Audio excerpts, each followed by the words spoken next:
I think I'm just gonna go out to the club. I'm gonna have a really good time. It's boring.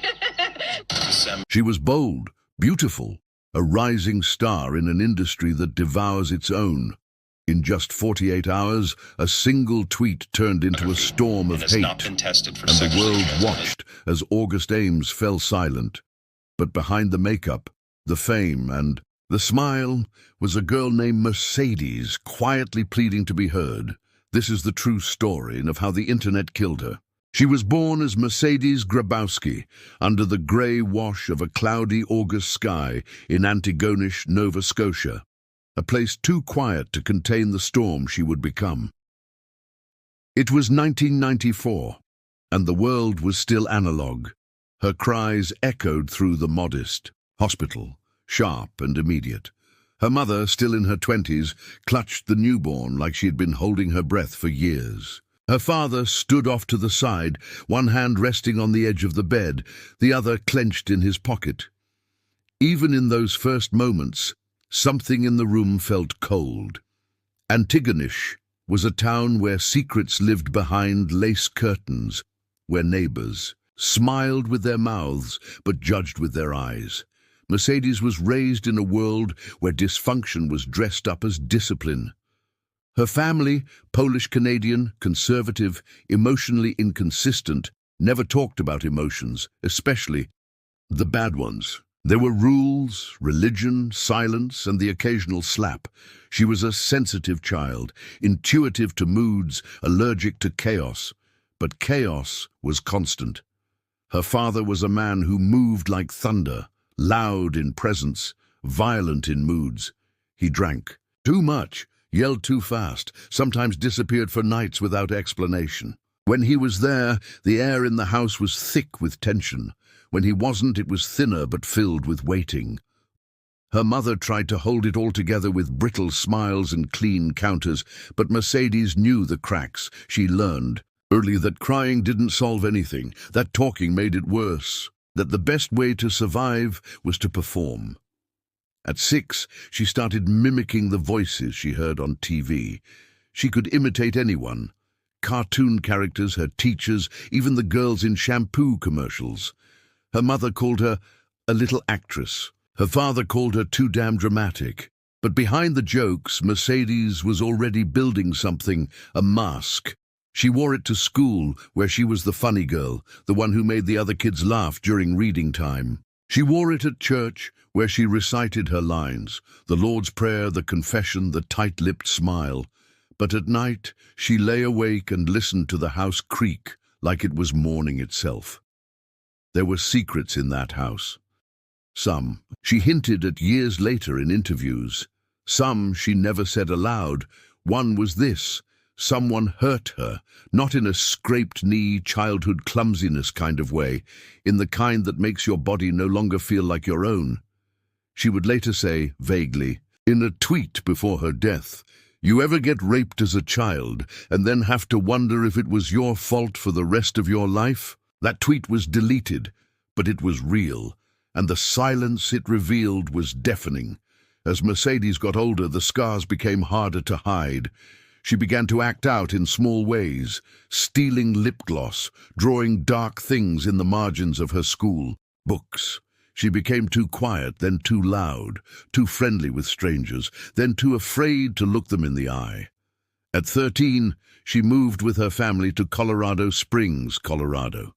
A whole new country, but not a new beginning. If anything, the isolation grew. The American school system didn't know what to do with her. She was smart, painfully smart, but emotionally unpredictable. She would go weeks excelling, then crash. Her teachers noted the pattern. Her mother ignored it. Her father scolded it. "Get it together," he'd say, banging the table. When she tried to confide in a school counselor once about her home life, the words caught in her throat. How do you explain being unsafe without bruises? How do you confess you're afraid of people you're told to love? So she stopped trying. Instead, she found escape in two things: acting and control. At 15, she auditioned for a local community theatre. The role was small, a side character in a summer play, but the applause at the end of opening night sent something electric through her. For the first time, people were looking at her with admiration, not suspicion. With warmth, not warning. At 16, she started dieting. Hard, not because she wanted to be thin, but because she needed to master something.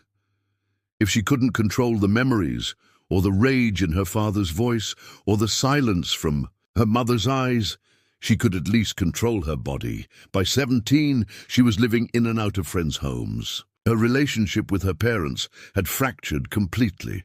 She started using a different last name in certain settings. She wore heavier makeup, spoke with a new cadence, changed her voice.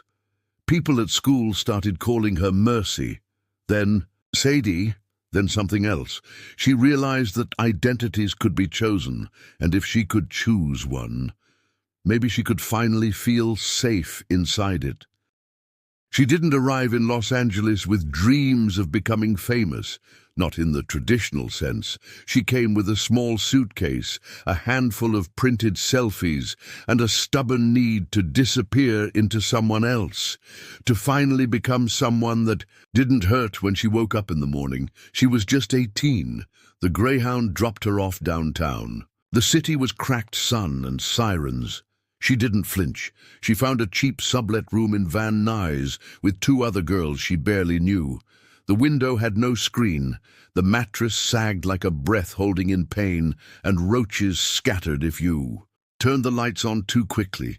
But it was hers, and more importantly, it was not Colorado. It was not her past. She had dyed her hair a richer brown by then. Her face had lost the softness of adolescence and sharpened into something striking.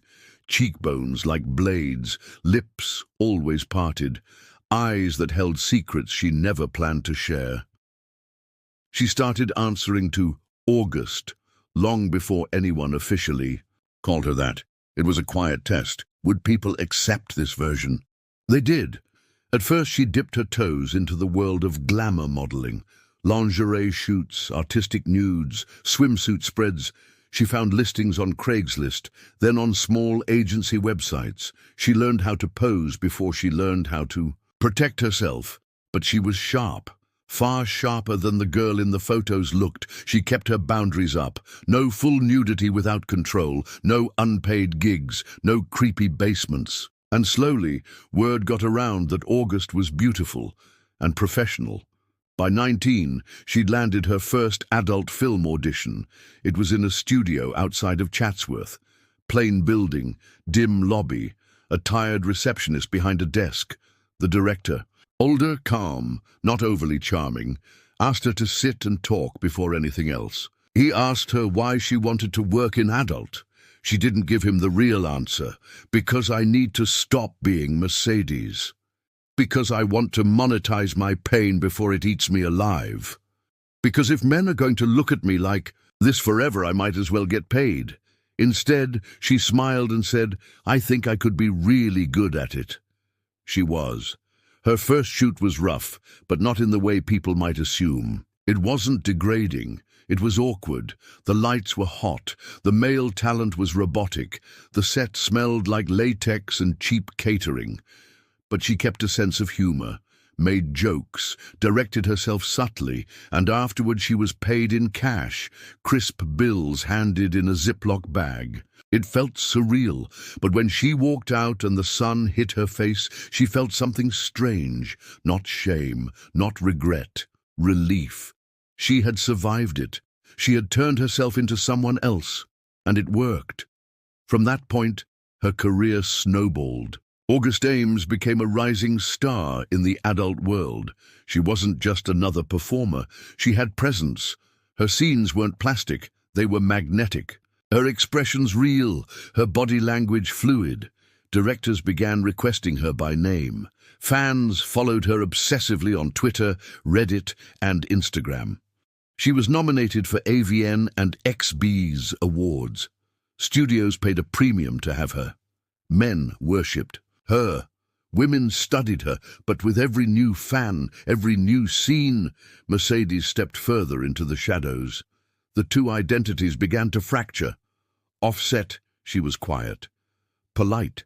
She wore oversized hoodies and spoke in a soft Canadian lilt. She still suffered from insomnia, battled depression, and kept her childhood mostly locked away.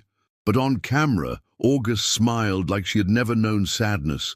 It wasn't just performance. It was self-defense. Still, the job came with its weight.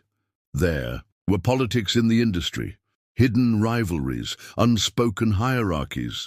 She noticed quickly how power was held, not just by male directors, but by certain agents, cliques of performers, and Twitter followings. She learned that refusing scenes came with consequences. If you said no too often, especially to high-paying scenes, the offers dried up. People whispered. You were called difficult. If you spoke up about safety concerns, you were labeled as dramatic or disrespectful. So August played the game, but cautiously. She researched every partner, checked STI records, respected the choices of others, but made her own lines clear. In private group chats with other female performers, she talked often about boundaries. She would share names of male talent she didn't feel safe with. She warned younger girls about specific agents who manipulated consent. She was, ironically, one of the most ethically protective people in the business, but no amount of professionalism could quiet her inner storm. Her bipolar diagnosis came in 2015 after a breakdown left her unable to leave bed for days. She confessed to a friend that she once stood on the roof of her apartment building at night and imagined just falling forward. She didn't jump, but the thought had stayed with her. She tried therapy, sometimes skipping sessions. She tried mood stabilizers, but hated the way they numbed her. She drank sometimes, smoked, laughed easily, but not deeply. And at night, in moments of stillness, she admitted she was afraid of what her mind might do when no one was watching. She once texted a friend after a bad shoot, "I feel like my brain is two people. One's trying to live, the other's trying to ruin everything." But August Ames was still on top. By late 2017, she was a household name in the adult industry. Her fan base was massive. Her agent was proud. She was booking high-budget scenes, commanding premium rates, and appearing at awards shows in glittering dresses with Kevin Moore, her husband and director, by her side. From the outside, she had made it. But inside, Mercedes was slipping again. The pressure to be perfect, sexually, emotionally, politically, was mounting. She had to be everything. Bold but likable, sexy but safe, honest but inoffensive. The past was catching up. The childhood secrets, the trauma, the long nights where her phone was the only company. And in December 2017, all it took was one tweet to collapse everything she had built. It was December 3rd, 2017, a Sunday morning in Los Angeles, the kind of dry winter day that feels borrowed, too quiet, too still. August woke early, hair still tousled from sleep, one arm draped across her husband Kevin's chest. She scrolled her phone before she even sat up. A habit, a compulsion. She had a shoot scheduled the next day, high-end, artistic, for a studio she'd worked with before. Nothing she couldn't handle, but the male performer had changed last minute. A replacement was sent to her phone via email. She read the name, paused, her stomach tightened. She recognized him, a male actor known in the business, attractive, friendly, but she also knew something else. He had done crossover scenes, work in both gay and straight adult films. In the adult industry, this was controversial. Not because of homophobia, though that accusation would soon be hurled at her, but because of long-standing concerns over STI transmission risks between crossover work, especially in systems with limited testing gaps. August had the right to refuse the shoot. It was written in her contract. Her agent knew her preferences. She had passed on scenes for less before. She was firm, calm, professional. She declined. The studio didn't push. They booked someone else. Routine. But something gnawed at her. A sense that no one had warned the replacement actress, that the agency should have flagged it, that the other girl, whoever she was, should at least be aware. August had been in her shoes once. Young, uninformed and trusting too many people who didn't always protect her. So she did something impulsive, something that would cost her everything. She tweeted, "Whichever lady performer is replacing me tomorrow for Erotica X News, you're shooting with a guy who has shot gay porn. Just to let you know, BS is all I can say. Do agents really not care about who they're representing?" La Direct. To her, it was a safety heads-up, a way to signal within the adult community, coded. Yes, but sincere, but Twitter doesn't pause for context. It reacts fast and without mercy. The replies came in like shrapnel, homophobic trash. "This is why people hate sex workers. You're no better. You should be ashamed of yourself. Kill yourself." Some came from fans, some from strangers, some, more painfully, from within her own industry. Performers she had worked with, respected, admired. Many didn't DM. They, quote, tweeted her, publicly, loudly. Few defenders tried to explain what she meant, that crossover health policies were still debated, that women had the right to refuse scenes for any reason, that August wasn't attacking anyone, just expressing concern. But nuance was already dead. The narrative had formed. August Ames was homophobic, and in 2017, the year of call-outs and cancellations, that meant digital execution. She posted a follow-up. "Not homophobic. Most girls don't shoot with guys who've done gay porn for safety. That's just how it is. I'm not judging anyone's work. That's their choice, just as it's mine." But the replies only got worse, more vitriolic, more personal, more cruel. One performer tweeted, "The industry should boycott you." Another added, "You're a danger to us all. Hope you lose everything."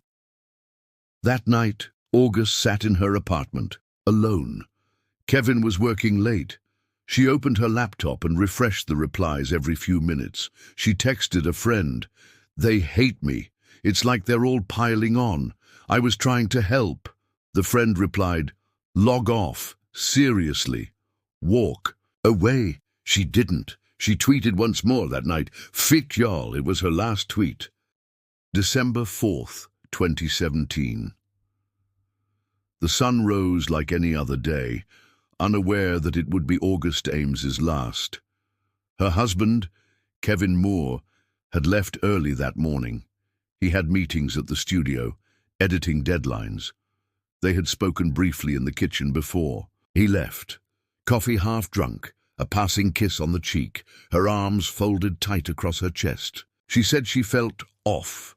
He told her to rest, to stay offline. "Let it die down," he said. She nodded, but the storm inside her had already spread. By mid-morning, she was pacing their apartment in Camarillo. The silence felt heavier than usual. She checked her phone compulsively. Hundreds of unread notifications, messages from strangers, DMs from people telling her she was poison, headlines forming around her name, screenshots of tweets she had deleted, still circulating. She didn't cry, not then. Instead, she started deleting posts, old photos, mentions of the scene she turned down. Then she stopped, stared at the screen and left the apartment. Surveillance footage would later show her exiting the complex in a grey hoodie, yoga pants, sunglasses, hair tied up. She drove her black car down the highway. No music, no calls. Just the quiet hum of a decision sharpening itself in her mind. She stopped at a gas station outside Ventura, purchased rope. The clerk later told investigators she was polite. "Sweet," he said. She smiled at him. No one suspected a thing. She drove to a park she had visited once before, Ventura's Camarillo Oak Grove Park, isolated, wooded, quiet, in the winter months, the kind of place where trees swallowed sound and passers-by were rare. She parked, sat in the car for nearly 45 minutes, then got out. Phone left on the passenger seat. She walked into the woods, chose a spot not far from the main trail, but far enough to be hidden. And she did it, just like that, no note, no second chance. By the time Kevin came home that evening, she was already gone. He assumed she had gone to visit a friend, or to her, and therapist. Maybe to get air, space, freedom from the online firestorm. He cooked dinner, called her twice. No answer. He left a voicemail, but when midnight hit and she hadn't returned, the panic started to rise. The next morning, December 5th, 2017, her body was found by a jogger hanging from a low tree limb just past the bend of the trail. Her skin pale, her eyes closed, a deep, aching stillness that didn't match the rage she'd received online. She looked peaceful, like a girl who had finally escaped the noise. The coroner's report was brief. Asphyxiation due to hanging, suicide, toxicology, clean. She had made the decision with clarity. No drugs, no alcohol, no hesitation. She was 23 years old. Kevin Moore was inconsolable. When the call came, he dropped the phone, drove like a man possessed. He arrived at the scene before. The yellow tape was even up. They wouldn't let him near her. He fell to his knees and screamed her name over and over until his voice cracked into something animal. He didn't talk to the press for days. He locked himself in their apartment and went through her laptop, her notes, her browser history. There was nothing, no suicide letter, no dramatic goodbye, only the echo of silence. But there was one thing, a draft tweet, never posted. "I don't belong anywhere anymore." He read it and wept. The news broke mid-morning. Porn star August Ames found dead in suspected suicide. Adult actress dies days after controversial tweet. Cyberbullying blamed in death of 23-year-old performer. Within hours, her name was trending. Again. But this time there was no laughter, no jokes, no hashtags mocking her. Only shock and silence. And then, guilt. Her fans flooded her social media with candle emojis, RIPs and broken hearts. But the comment section from 48 hours earlier, where strangers had told her to kill herself, was now a digital graveyard. Many of the cruelest tweets were deleted overnight. Others tried to backpedal, claiming their words were taken out of context, or that they were just joining a conversation. But the damage was done. Kevin Moore posted one sentence the next day. "My wife was the kindest, most compassionate person I've ever known." And the industry broke her. He didn't name names, he didn't need to. Those who had attacked her knew who they were. Performers, agents, journalists, Twitter mobs. All of them had contributed, even if only in small cliques, to a pressure that finally crushed her. The industry began issuing statements. Studios tweeted condolences. Performers posted tearful videos. Some called her a light. Others said, "We should have listened." But there was a sharp line dividing the community. On one side, those who truly mourned her, who had known Mercedes before August, who understood her pain and defended her choices. On the other, those who felt guilty, but didn't want to admit their role in what happened. They pivoted the conversation toward mental health, claiming her death wasn't about the tweet, but about her underlying issues. That enraged Kevin. He began appearing in interviews, calm but visibly wrecked. Yes, she had depression. Yes, she had trauma. But she was doing better before this happened.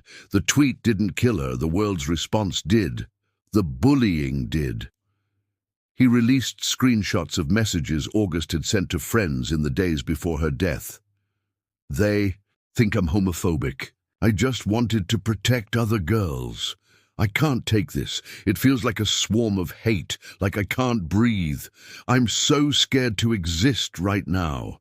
These weren't the words of someone trying to stir up controversy. They were the words of someone pleading to be understood.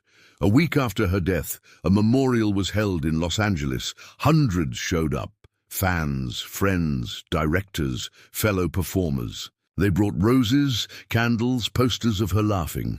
Her favorite songs played in the background. Kevin stood at the front, holding a photo of the real Mercedes, not the glamour shots, not the red carpet poses, just a candid snapshot of her sitting in sweatpants, smiling mid-laugh. He spoke through tears. She was a daughter, a sister, a survivor. She worked hard to build a life out of nothing. She carried pain no one could see, and in the end all she wanted was to be heard, not hated. He paused. And now, she's quiet forever. The digital world turned inward. Articles were written. Podcasts aired. Debates raged. Was this cancel culture gone too far? Or was it an overdue conversation about bias in adult film? Can someone be bullied to death in 48 hours? And if so, who's responsible? Some insisted that mental illness alone led to her death. Others said that's the convenient answer, the one that makes everyone feel less guilty. But Kevin refused to let her be reduced to a hashtag or a symbol. He launched a mental health foundation in her name, one focused on supporting adult performers. He worked with industry leaders to implement anonymous support lines, safer agent practices, and open discussion spaces. He also began pushing Twitter to create better anti-harassment tools, advocating for tracking abuse campaigns that drive people to suicide. For years, her story remained a ghost that haunted the timeline. People still invoke her name when talking about online dogpiling, about the razor-thin line between public accountability and mob cruelty. She didn't live long enough to defend herself properly. But what she left behind was more than scenes and awards. It was a question that still hangs heavy in digital air. At what point do we become the villain we claim to be exposing? They buried her in a private ceremony in Nova Scotia, not far from where she was born. The sky was grey, just like the day she came into the world, and the wind moved like a whisper through the pine trees that lined the cemetery. There was no velvet rope, no red carpet, no lights, just a small group of people who had loved Mercedes before the world called her August. Kevin stood alone at the front. He held a folded note in his hand, one she'd written to him years earlier, when their relationship was still new. You make the quiet less terrifying. He didn't speak. He couldn't. The words caught in his throat and drowned in his chest. Instead, he laid a single white rose on her casket and walked away. The adult film industry moved on. New stars rose. New scandals broke. But her absence remained palpable, like a light turned off mid-sentence. Fans still visit her profiles, post birthday wishes, comment, "I miss you," under old photos. The smile, the eyes, the presence, all frozen in time. But behind the image was a girl who had never been given enough time to figure out where she really ended and where her performances began. In the months following her death, people began to speak her name with more care. Her story became required reading in discussions about mental health and the adult industry, about cyberbullying, about the dangers of performative outrage. Podcasters dissected her final tweets. Think pieces debated the culture of cancellation. Her husband gave interviews where he broke down mid-sentence, still haunted by the what-ifs. What if she had logged off that night? What if someone had stepped in earlier? What if she had been allowed to explain? What if the world had paused before attacking? There are no answers, only this: she was real. She was trying, she was surviving, despite a past that should have broken her long before she ever stepped in front of a camera. Mercedes Grabowski was more than August Ames. She was a little girl who copied cartoon voices to escape the screams in her house. A teenager who stood on rooftops and didn't jump. A woman who created a persona so powerful it masked the terror inside. And in the end, when the world judged her with hashtags and retweets, she crumbled, not because she was weak, but because she was already carrying more than any one person ever should. She left behind no suicide note, but her life was one long attempt to write it.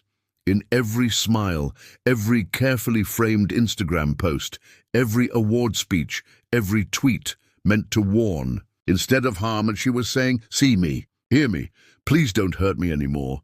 The internet didn't listen, and now she's become the cautionary tale we retell, a reminder that behind every username is a human being with a breaking point, that even the brightest stars can fall. Silent if we don't stop to ask them how they're really doing, that sometimes people don't want fame, they just want the quiet to stop screaming.